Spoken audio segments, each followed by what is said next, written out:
han visto que dice hay excomunión perpetua para aquel que se robe los libros. Este es un pensamiento que se lee en los anticuarios de Madrid sobre el oficio de historiador, porque esta conferencia se llama El historiador y las fuentes. Y dice así: está vuestra merced en casa de un historiador, que es persona que escribe las cosas que ha visto con ojos propios y da fe de ellas. Otro sí, recoge lo que cuentan autores honrados y se asegura que dicen la verdad. No venga vuestra merced a que le narren historias inventadas, que de eso viven gentes llamadas cuentistas, noble arte que no precisa rigor ni vergüenza, es profeso. A diferencia de los cuentistas, los historiadores, es profeso, tenemos rigor y vergüenza,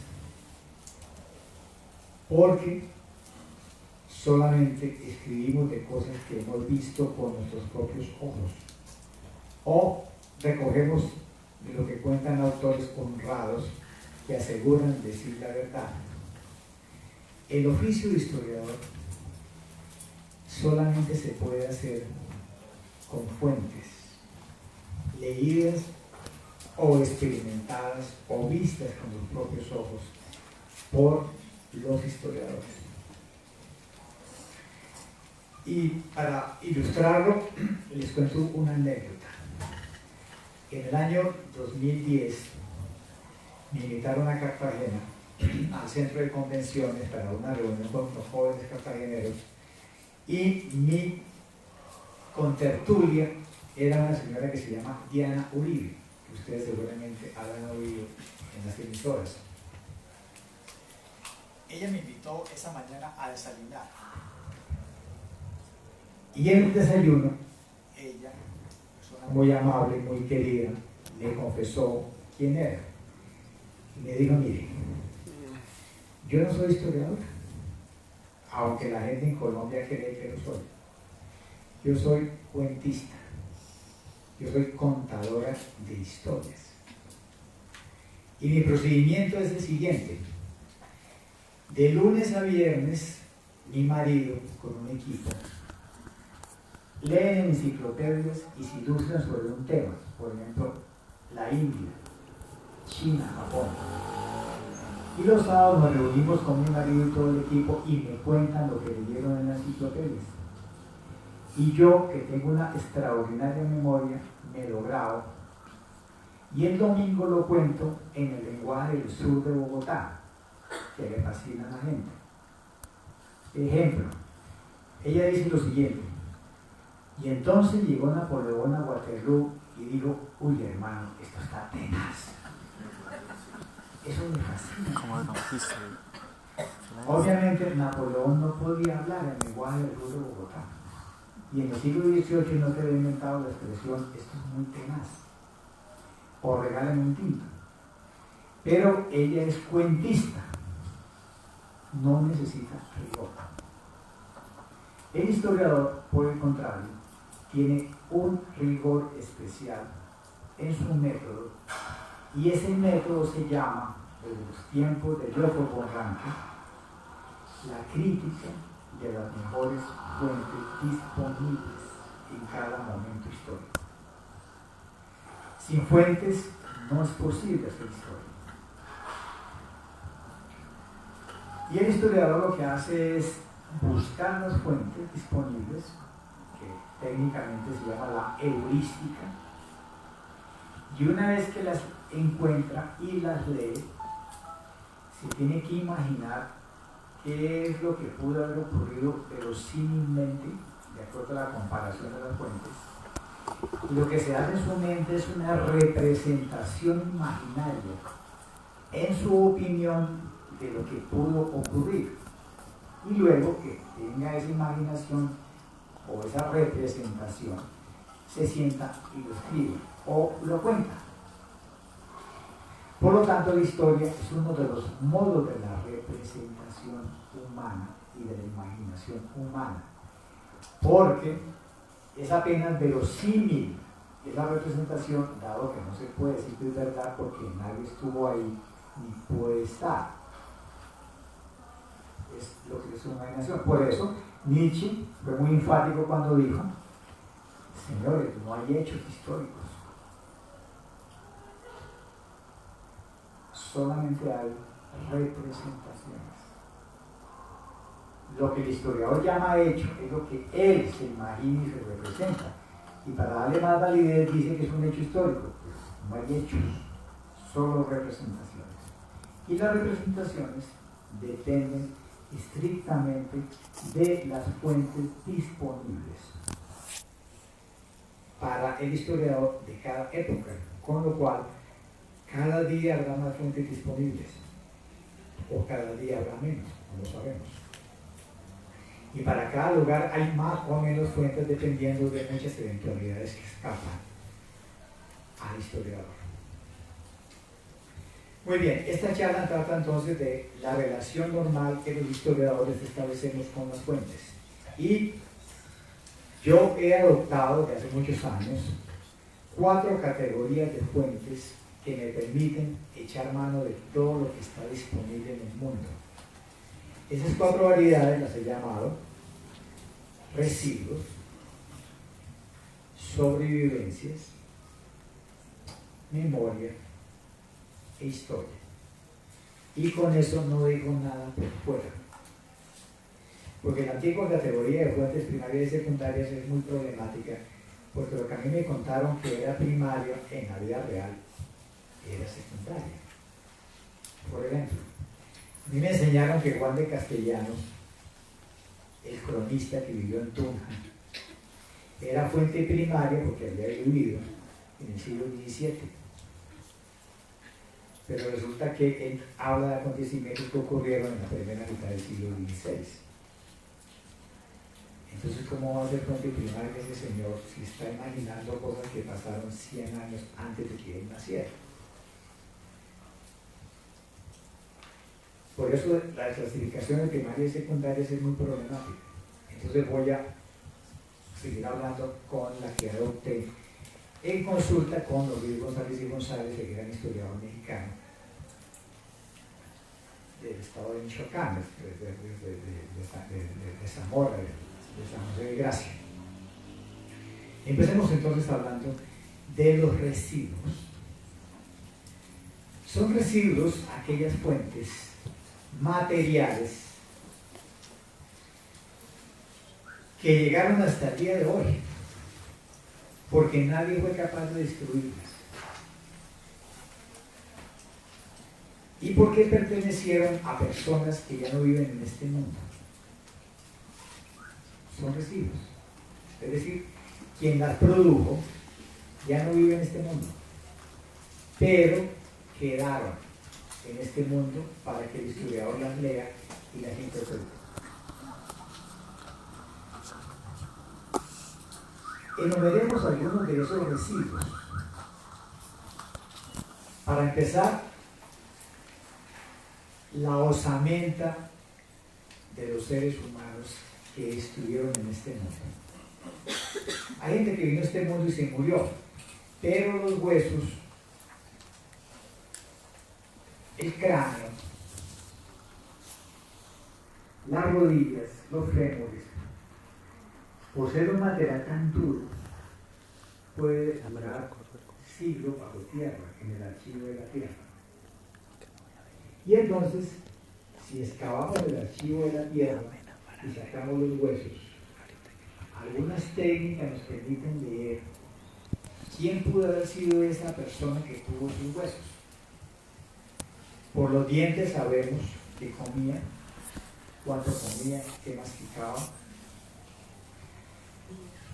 Por los fémures sabemos y por los omoplatos sabemos si cargaba cargas o no cargaba cargas, si sabemos si era hombre, si era mujer.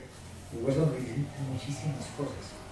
Es más, hoy en día los huesos y las células que hemos encontrado nos demuestran que toda la humanidad viene de un grupo de mujeres especiales que vivieron en el occidente de África, que los han llamado las Eva mitocondriales.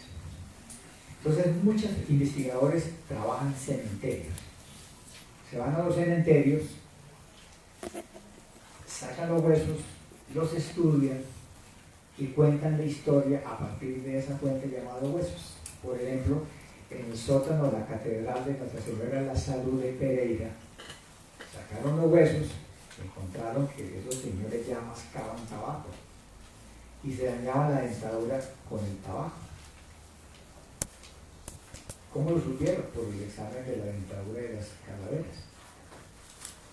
Entonces, ese es un residuo que ven los seres humanos y hay técnicas para leer huesos, para leer células, que nos permiten saber quiénes somos nosotros en este mundo.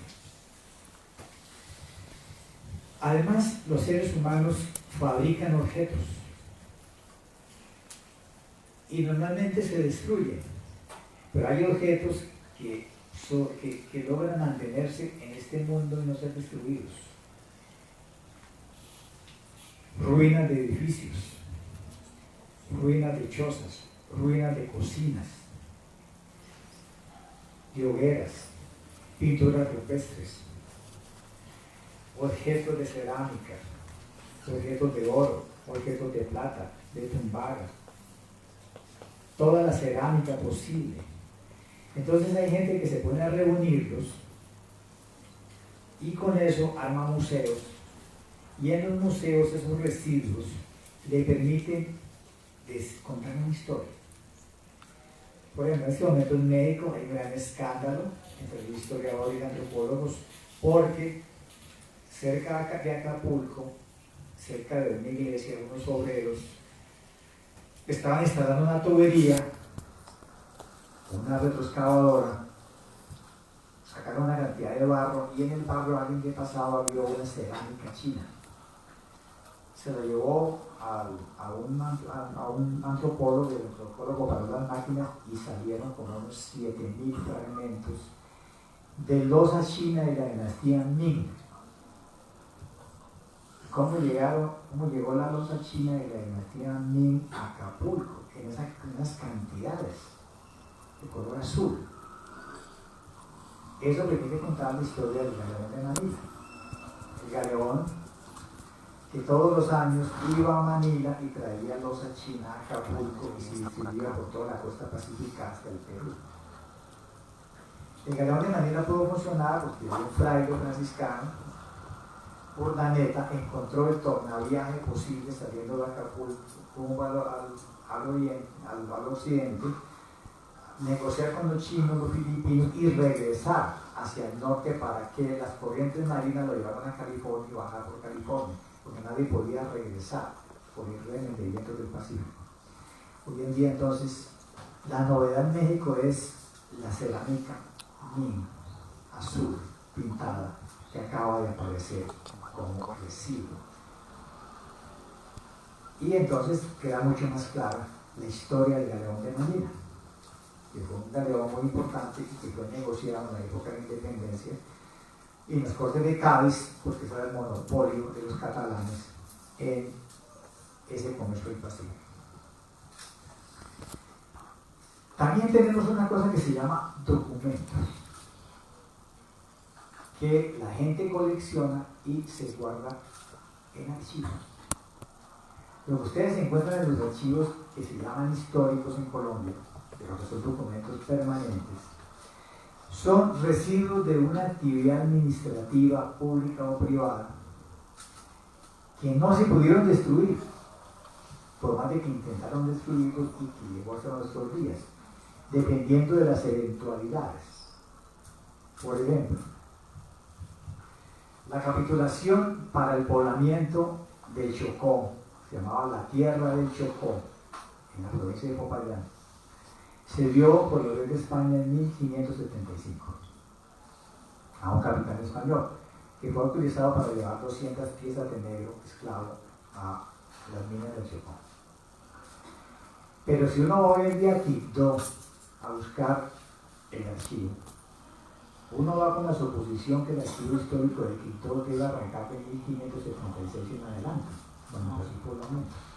Pero la gran sorpresa es que el documento más antiguo empieza en 1911.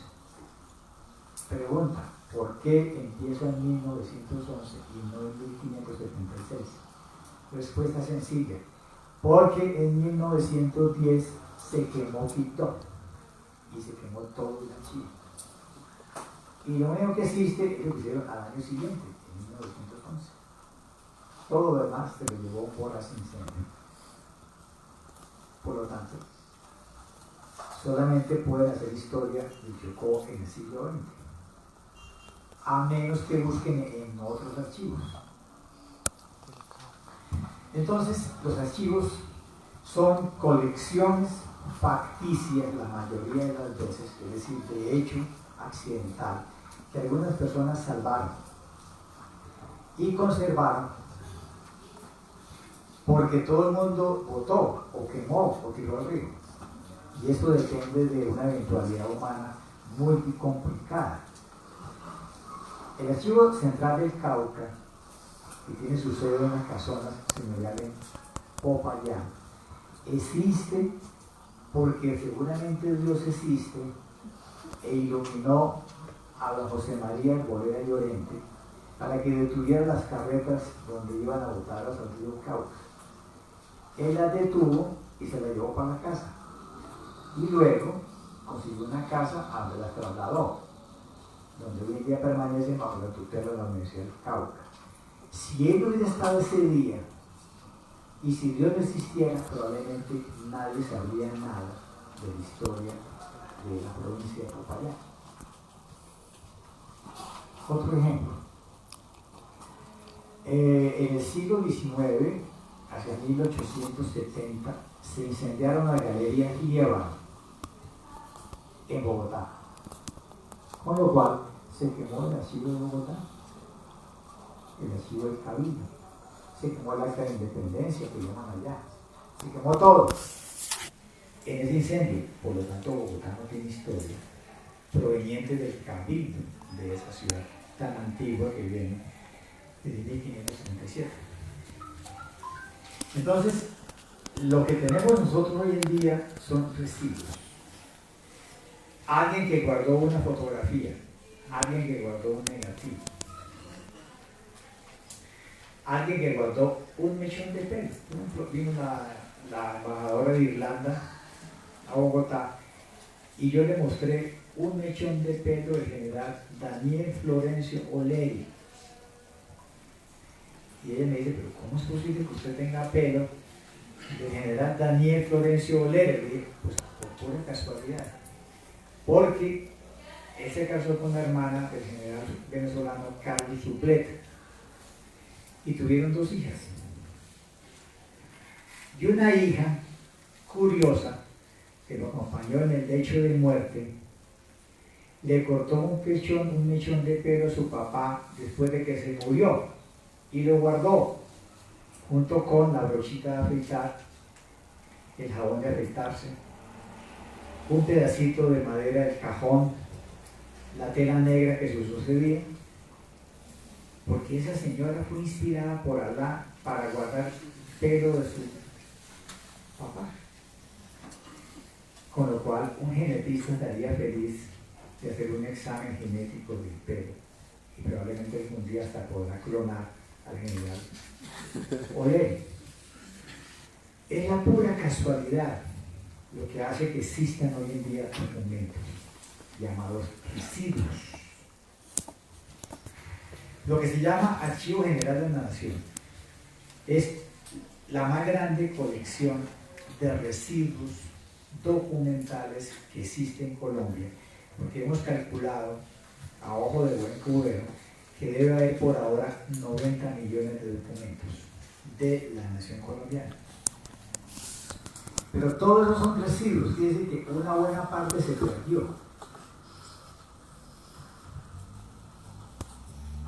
Y como es una colección de residuos, es una colección de residuos de muchas actividades humanas que se han hecho en este país en los últimos 500 años, que llegaron ahí por puro accidente, porque mucha gente prefería haberlas botado al río o haberlas quemado. Les doy ejemplos de algunas de las colecciones que tenemos para que vean que son el resultado de la casualidad. porque nadie lo planeó. Es un archivo facticio porque no fue planeado, resultó. El último ingreso documental que se hizo esta semana y hace 15 días son 90.000 historias clínicas del Hospital Psiquiátrico Federico Manrique del municipio de Cibaté. Eso quiere decir que en Cibaté, por Cibaté pasaron 90.000 locos y locas, llevados con policía por su papá o por su mamá o por alguien. Con lo cual podemos decir ya historiográficamente que este sí es un país de locos. Si le sumamos los 75.000 locos del manicomio de Medellín, que conserva la Universidad Nacional C de Medellín, estamos hablando que más o menos tenemos en este momento 165.000 historias clínicas de locos probados y encerrados. Más locos no podemos ser. ¿Quién se lo va a leer? Todos esos que lo pasan citando a Foucault y hablando francés. Los quiero ver en el archivo oficioso leyendo los clínicos. Porque ahí está la historia, la locura en la Colombia del siglo XX, la historia, la práctica psiquiátrica, y les puedo agregar las máquinas para aplicar choques eléctricos. Por eso quedaban todos los locos con cara de locos, porque los tomaban después del choque eléctrico. Todos quedaron deformados. ¿Cómo llegó eso ahí? Pues porque a la de existir. Porque ese edificio fue abandonado y se está cayendo en pedazos. Era un hospital tan grande que el lote es como de 200 hectáreas, que tuvo una cocina cuadrada inmensa con matadero de reses anexa, cementerio, porque muchos locos no salían de ahí, iglesia, lechería, ganadería y huerta. Y ahí, por ahí pasaron todos los psiquiatras de este país. Ninguno dejó de pasar por él. Pero para que vean cómo todo es accidental, cuando trajimos ese archivo, apareció otro archivo que no tenía por qué existir, que estaba pegado a este archivo, que es el archivo de los niños expósitos. Y la pregunta es, ¿qué hace un archivo de niños expósitos al lado del archivo de los locos? Muy sencillo. Las locas, por locas que sean, no dejan de follar. Y de ahí salen niños. ¿Y los niños a dónde van? Al pabellón de los expósitos. Pero resulta que como ya hay niños guardados, se les pareció muy fácil a las autoridades agarrar todos los niños expósitos y perdidos de Bogotá y meterlos allá. Entonces tenemos la ficha de todos los niños y ese es un archivo que no es de la locura, ese es el archivo de la tristeza. Está la foto de la niña o del niño de 1, 2, 3, 4 años con la historia triste de quien lo encontró abandonado en una calle, golpeado, errando, o en la puerta de una iglesia abandonado como expósito. Y esas fotos de los niños es las fotos de la tristeza del pobre pueblo colombiano abandonado por sus padres. ¿Y qué Foucaultiano ha hecho una historia de la tristeza en Colombia? Y no son 4 niños, son cajas y cajas y cajas de niños. Uno lee en la prensa, se buscan niños traviados, se robaron unos niños, niño no aparece. ¿Dónde andaba? En Cibaté.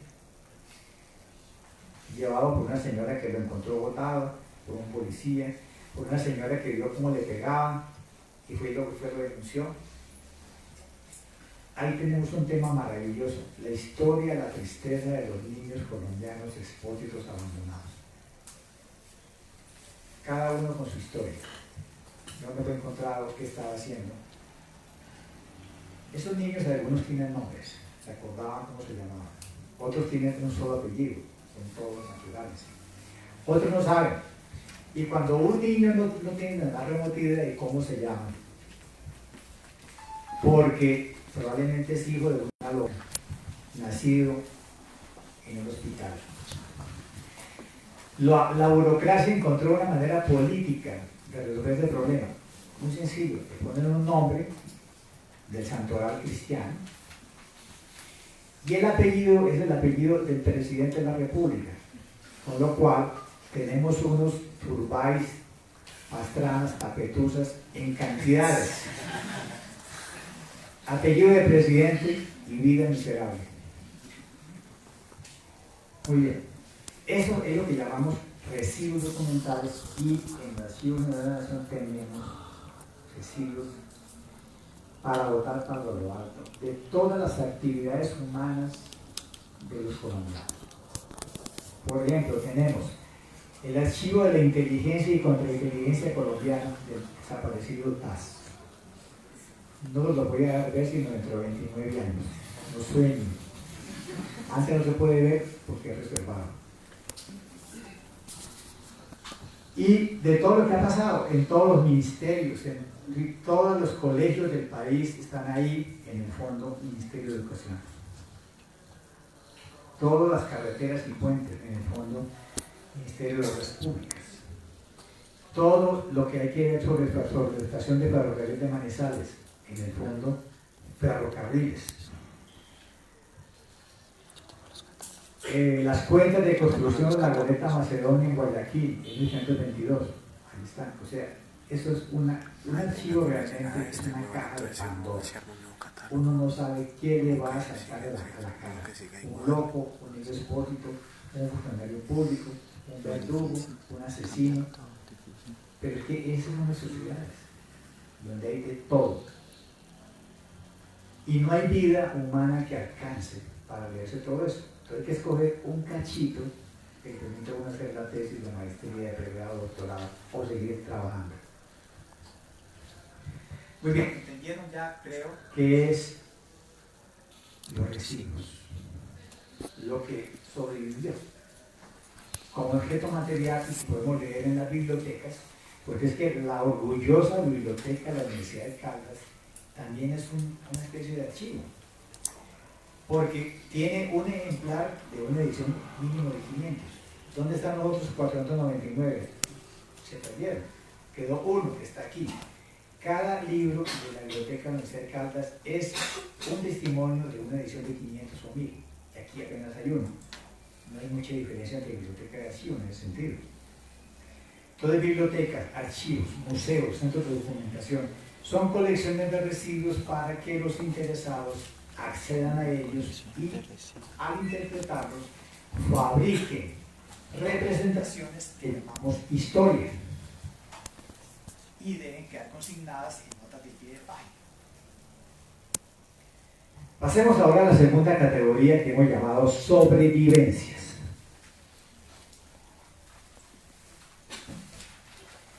Llamo sobrevivencias aquellas cosas que los hombres del pasado hicieron y se murieron, pero que sobrevivieron porque los seres humanos que vinieron posteriormente la siguieron haciendo con algunas modificaciones.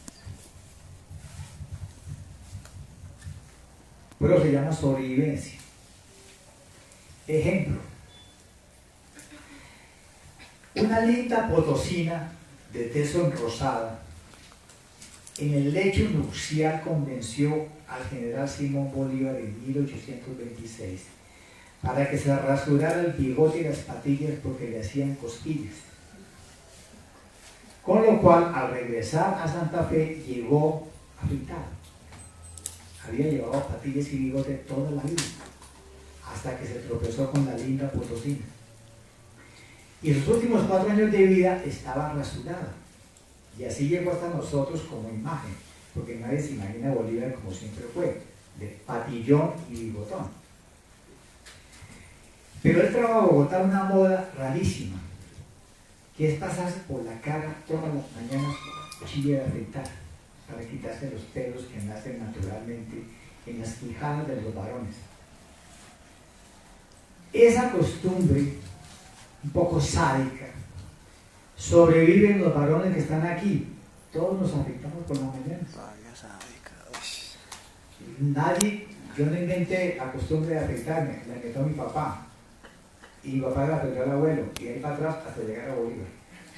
Por lo tanto, es una sobrevivencia, porque la seguimos haciendo con modificaciones. ¿Por qué? Porque ya no usamos barbera, sino la Gillette o la Presto Barba. Han cambiado las maneras de afeitarse, pero no la sobrevivencia. Todo lo que ustedes comen es una sobrevivencia. Hoy almorcé con bandeja paisa. ¿La acaban de inventar? No. Esto debe llevar siglos rellenando las bandejas con esa cantidad de cosas tan terribles. Entonces, los frijolitos, el chicharrón, plátano maduro, esas son sobrevivencias de gente que se inventó que eso se comía. Por lo tanto, sobrevive eso.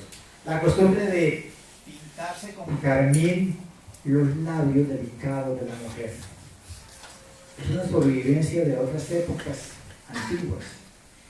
La costumbre de andar de pie, de orinar sentado, de orinar parado, lo seguimos haciendo, pero eso es una sobrevivencia que nos permite encender o imaginar cómo era la sociedad de hace siglos. Por ejemplo, yo me paseaba por el malecón de Quibdó hace 3 días y veía en el malecón 300 metros de ventas de plátano verde con pescado seco. Yo decía, yo estoy en el siglo XVIII. La gente vivía aquí de plátano y pescado seco. Y vi un negro tirado en el suelo con una botella de aguardiente. Y decía, este es un negro del siglo XVIII que se emborracha con aguardiente y se queda tirado en el suelo toda la noche. Son sobrevivencias. La costumbre de emborracharse, de tomar aguardiente, de tomar chicha, de peluquearse y de tatuarse la cola. Eso viene también de los africanos que se tatuaban con ceniza. Entonces, a través de la sobrevivencia, yo tengo una fuente que me permite imaginar lo que otro documento me dice. Por ejemplo, el documento dice, y entonces comieron lentejas y se pelearon Esaú y Jacob por lentejas. Si yo no tuviera hoy en día lentejas, yo preguntaría, ¿y qué es una lenteja? Pero como yo como lentejas, por sobrevivencia, sé que es comer lentejas, sé que es comer sancocho, sé que el ajiaco santafereño es la variante más desarrollada del locro del mundo de los Andes.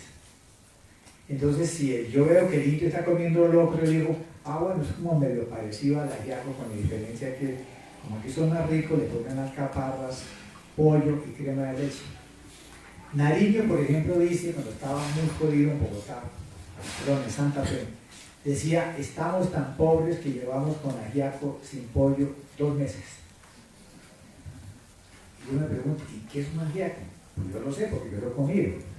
Entonces el ajiaco que comemos es una sobrevivencia y me permite a mí imaginar qué estaban haciendo, qué comían en ese momento. Y saber cómo hemos cambiado, porque cómo se ha enriquecido la dieta. Yo conocí el brócoli cuando tenía 26 años. Nunca antes había visto un brócoli en mi vida. Había visto la coliflor. Ustedes ya nacieron en los tiempos del brócoli. Ya lo conocen desde niños. A mí me tomó 26 años conocer el brócoli. Pero hay gente del siglo XIX que nunca pudo saber qué era una verdura, porque no se producían verduras todavía. Y los indios no sabían qué era una gallina de Castilla. Muy bien. Entonces, la sobrevivencia es una fuente que a mí me permite ir, hacer vista de ojos, ver y decir, aquí debió haber ocurrido un hecho histórico, porque ¿cómo es posible que haya tanta negramente en Quibdó? ¿De dónde salieron todos negros? Tengo que imaginar que ahí tuvieron que haber habido esclavos, que alguien los trajo del África, en barcos portugueses, en barcos holandeses que fueron venidos a Cartagena y que los metieron a las minas y se quedaron ahí. Si no conocieron un negro en la vida, no sabía de quién estaban hablando los documentos. ¿De qué hablan? ¿Qué quiere decir negro gozar? ¿Qué será eso de negro ladino? Si no lo hubiera visto en mi vida, yo no sé de qué estarán hablando. Muy bien, la tercera categoría es la memoria. La memoria son cosas que la gente tiene en la cabeza porque le pasaron o le contaron que le había pasado a otros. Pero la memoria, que también es fuente, me permite preguntarle a alguien: oiga, usted que estuvo ahí trabajando en la fábrica de textiles única de Manizales, que ya se acabó, cuénteme cómo era el trabajo en la fábrica de tejidos única, qué telares tenían, cómo cortaban la tela, qué hacían con la tela de tejidos única. Y el señor que trabajó ahí en la juventud, y ahora es un viejito taxista, me va a contar con su memoria qué debía hacer en la fábrica de tejidos única, o cómo eran las camisas jaracanas, qué era eso, ¿no? Cómo eran los agentes viajeros, cómo era la gente que arraba mulas, cómo eran los bueyes de Manizales, cómo eran los cabezales arábigos. Entonces hay gente que recuerda eso y me lo puede contar, dado que yo no lo he visto o no lo he encontrado en ningún documento. Esos son entonces memoria. La memoria es una fuente que se transmite verbalmente de generación en generación y que uno puede interrogarlas. Y hay gente que tiene muy buena memoria para describir lo que vio en su infancia. Y describe lugares, describe personas, describe costumbres. Y son tan extrañas que la gente joven no lo puede creer. Cuando yo le cuento cosas a mi hijo, él me dice: ah, papá, usted me está mamando gallo. ¿Cómo va a ser posible que eso haya ocurrido en la vida? ¿Cómo es posible que mataran a una niña porque perdía la virginidad? ¿Usted de quién está hablando? No invente. Pero mío, yo lo vi. Yo no me lo inventé, no es una película. ¿Y qué es eso de la virginidad? Cuéntenlo, papá. Y nunca supe quién es. Y que mataran por eso. Hay gente que mataba porque se ponían una camisa roja o azul. Y los niños dicen: ¿qué? No inventen. Eso no es posible de creer. Pero eso ocurrió. Entonces la memoria es una cosa que es una fuente que parece de ficción, porque como cambian los tiempos, los que llegan tarde no pueden creer que eso haya ocurrido. Por ejemplo, ¿cómo así que hubo niños espóticos? ¿Usted de qué está hablando? Que al niño se lo presentaban a la Virgen, lo abandonaban en un canastico. Ay, no inventen. Eso no puede ser posible. Yo alcancé a conocer un fraile Donado, del municipio de La Playa, provincia de Bolívar, provincia de Ocampo. Y él me dijo: yo soy un Donado. ¿Cómo que un Donado? Mi papá me trajo a Chiquinquirá cuando yo tenía 6 años y me regaló a la Virgen de Chiquinquirá. Y yo me quedé en el convento con los dominicos y fui fraile lego y soy fraile lego. No puede ser más porque soy donado. Ay, no invente, ¿cómo va a ser posible que eso ocurra? Que la Virgen de Atocha tenía un hato de ganado. Inventen. Esa es la memoria.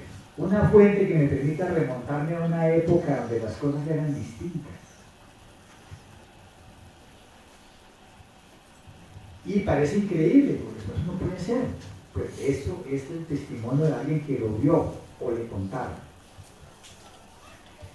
Y la cuarta categoría de fuentes es lo que llamamos nosotros historia. ¿Qué es lo que hace Albeiro? Como él es más viejo que nosotros, ya fue los archivos, ya miró sobrevivencias, Y entonces, de acuerdo a lo que él leyó, nos escribió un libro que se llama Historia de Manizales, o Historia de la Creación de Manizales, o de Pereira. Entonces yo, si quiero saber qué pasó con Manizales, leo al Beiron. Y él ya me lo cuenta gratis, porque además me regala el libro, porque es un vendedor de libros. Entonces, la historia es un relato que ya fue fabricado por historiadores que me sirve también de fuente. Porque me ahorra mucho trabajo, porque ya examinaron fuentes y ya elaboraron el relato. En conclusión, los historiadores siempre nos las tenemos que ver con 4 clases de fuentes: residuos, sobrevivencias, memoria e historia hecha por profesionales o por aficionados, no importa. Y tengo que usarlas todas. Hay niños que dicen, yo solamente hago historia oral, no quiero ver ningún documento, a mí me gusta leer, que me cuenten la historia. Hay otro que dice, yo solamente leo lo que dicen en Marcos Menales, no me interesa quién más dice cosas. Entonces, por esos problemas, se inventó un método para la ciencia histórica que se llama la crítica de todas las fuentes disponibles. ¿Por qué el método de historia se llama crítica de fuentes?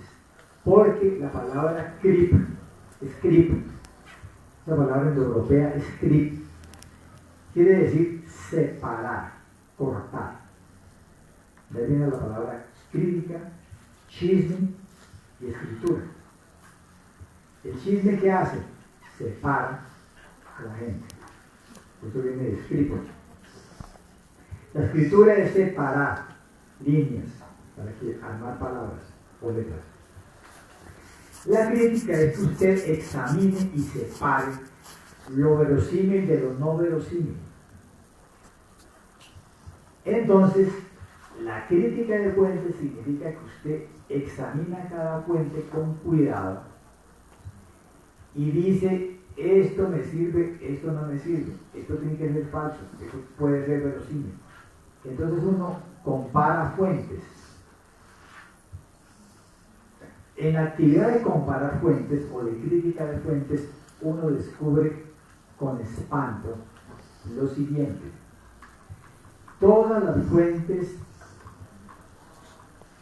muestran algo de verdad, pero ocultan parte de la verdad.